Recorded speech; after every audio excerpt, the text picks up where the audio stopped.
Actually, hindi naman naiiba ang gusto naming i-apply ninyo na principle on saving and investing. I-practice nyo lamang ang nabanggit naming 70-20-10 rule. Ideally, only 70% of your income should go to expenses.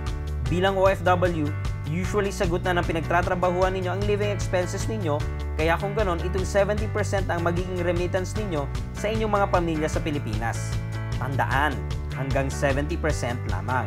Ang 10% ay pwedeng mapunta sa mga pasalubong, pamasahe pabalik ng ating bansa, o di kaya sa ibang expenses na hindi covered ng kumpanyang pinagtatrabahuhan ninyo.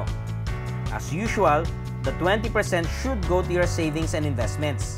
Madalas, ang kinikita ng isang OFW ay mas mataas kaysa sa general standard of living dito sa Pilipinas. Dahil dyan, sigurado kaming kayang-kaya nyo magtabi ng 20% o baka higit pa for your own savings and investments. Disiplina lang talaga ang kailangan nito.